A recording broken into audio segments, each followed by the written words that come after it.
Service lateral conductors run from the utility transformer to the building service equipment, which includes the meter and distribution panel. These conductors are typically located outside the building, either overhead or underground. They carry the full load current of the service. Service lateral conductors are generally owned and maintained by the electric utility. Service entrance conductors run from the service equipment inside the building to the service disconnect switch. These conductors are located inside the building, often in conduit or raceway. They carry the same current as the service lateral conductors, but only to the point of the disconnect switch. Service entrance conductors are owned and maintained by the building owner. Now let's apply these definitions to a specific situation, such as a farm with power supplied from a utility pole. According to the 2002 National Electrical Code, or NEC, the service lateral conductors are the overhead lines running from the transformer to the pole near the meter. The service entrance conductors are the wires running from the meter to the distribution panel, as well as the wires running from the distribution panel to the individual buildings. It's important to note that the distribution panel itself is considered part of the service equipment and is therefore not technically part of the service entrance conductors. In summary, service lateral conductors are located outside the building and carry the full load current from the transformer to the service equipment. Service entrance conductors are located inside the building and carry the full load current from the service equipment to the disconnect switch. The service lateral conductors bring power from the utilities transformer to the point where the service entrance conductors begin. The service entrance conductors then carry the power from that point to the building's main disconnect. The main disconnect is a switch or circuit breaker that allows you to shut off all power to the building. It's important to understand the difference between service lateral and service entrance conductors because they are subject to different regulations and requirements. For example, service lateral conductors must be installed and maintained by the electric utility, while service entrance conductors are the responsibility of the building owner. Understanding these differences is crucial for ensuring electrical safety and compliance with the NEC. If there are any questions about the specific requirements for service lateral or service entrance conductors, it's always best to consult with a qualified electrician or electrical inspector. The National Electrical Code provides detailed specifications for the installation and maintenance of these conductors, and a professional can help ensure that all work is done safely and correctly. When considering the installation or modification of electrical services, it's essential to factor in the load requirements of the building or structure. This involves calculating the total amount of power that will be used by all electrical devices and equipment. The service lateral and service entrance conductors must be sized appropriately to handle this load. The NEC provides guidelines for determining the proper conductor size based on the load calculation. These guidelines take into account factors such as the ampacity of the conductors, the ambient temperature, and the type of insulation. It is also important to consider voltage drop when sizing conductors. Voltage drop is the decrease in voltage that occurs as electricity travels through a conductor. Excessive voltage drop can cause electrical devices to malfunction or operate inefficiently. The NEC provides recommendations for limiting voltage drop in service lateral and service entrance conductors. In addition to conductor size, the type of conductor material is also an important consideration. Copper and aluminum are the two most common conductor materials. Copper has a higher conductivity than aluminum, but it is also more expensive. Aluminum is lighter and less expensive than copper, but it requires larger conductors to carry the same amount of current. The NEC specifies the allowable uses for different conductor materials. Grounding is another critical aspect of service lateral and service entrance conductor installation. Grounding provides a path for fault current to flow back to the source, which helps to protect against electrical shock and fire hazards. The NEC requires that all service lateral and service entrance conductors be properly grounded.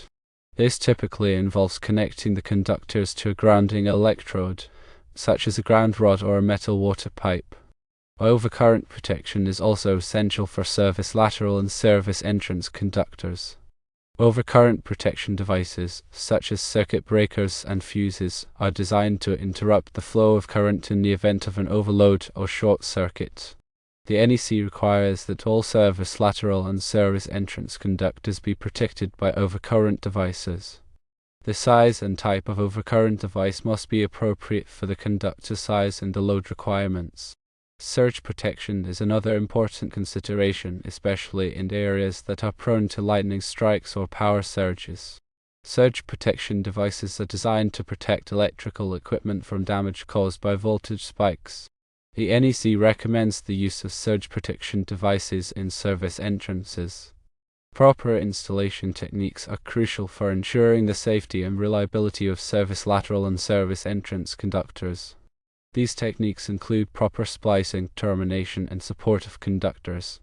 The NEC provides detailed instructions for these procedures.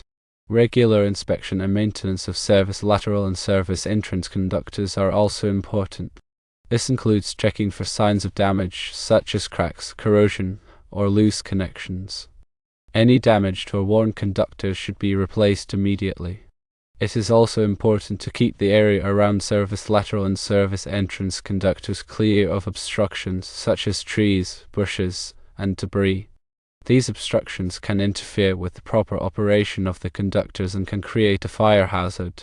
When working with service lateral and service entrance conductors, it is essential to follow all safety precautions.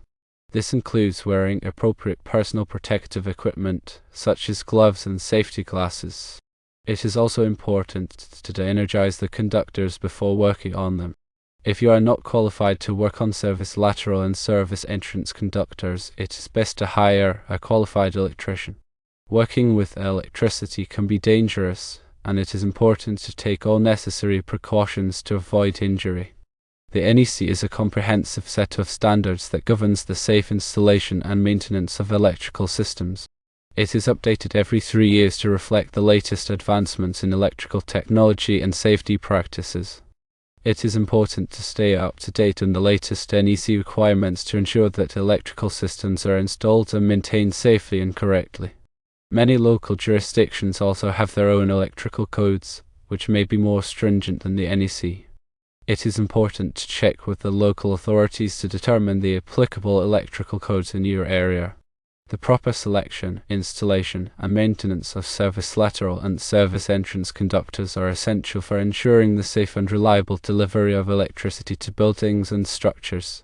By understanding the differences between these two types of conductors and following the applicable codes and standards, it is possible to create a safe and efficient electrical system. In addition, when dealing with electrical installations on a farm, there are specific considerations to keep in mind due to the unique environment and potential hazards. Firstly, grounding systems are especially important in agricultural settings due to the presence of livestock and the increased risk of stray voltage. Stray voltage can cause animals to become agitated or even injured, so it's crucial to ensure that all electrical equipment is properly grounded to minimize this risk. Secondly, outdoor wiring on a farm is exposed to harsh weather conditions, including moisture, sunlight, and extreme temperatures. It's important to use wiring and conduit that are specifically designed for outdoor use and that are resistant to these environmental factors. Thirdly, agricultural buildings often contain flammable materials such as hay and straw, so it's essential to take precautions to prevent electrical fires. This includes using enclosed and gasketed fixtures in areas where combustible materials are present and ensuring that all wiring is properly protected from damage. Fourthly, farms often have a variety of specialized electrical equipment such as irrigation pumps, grain dryers, and milking machines. It's important to ensure that these devices are properly wired and protected and that they are maintained in good working order. Fifthly, because farms can cover large areas, it's important to consider the voltage drop in long runs of wiring. Voltage drop can cause equipment to operate inefficiently or even fail, so it's important to size the conductors appropriately to minimize this effect. Sixthly, regular inspections of electrical systems are essential on farms to identify and correct any potential hazards. These inspections should be performed by a qualified electrician who is familiar with agricultural electrical systems. Seventhly, surge protection is especially important on farms due to the increased risk of lightning strikes. Lightning can damage or destroy sensitive electronic equipment, such as computers and control systems, so it's important to install surge protection devices to protect these devices. Eighthly, GFCI or ground fault circuit interrupter protection is required in many areas on farms, such as in wet locations and near livestock. GFCIs are designed to protect people from electrical shock by quickly interrupting the flow of current in the event of a ground fault. Ninthly, the use of non-metallic conduit is common on farms due to its resistance to corrosion. However, it's important to ensure that the conduit is properly supported and protected from physical damage. Tenthly, it's important to keep electrical panels and equipment clean and free from dust, dirt, and debris. This can help to prevent overheating and other problems. Remember to consult with a qualified electrician to ensure that all electrical work is performed safely and in accordance with applicable codes and standards. Electrical work can be dangerous, and it's important to take all necessary precautions to avoid injury or damage.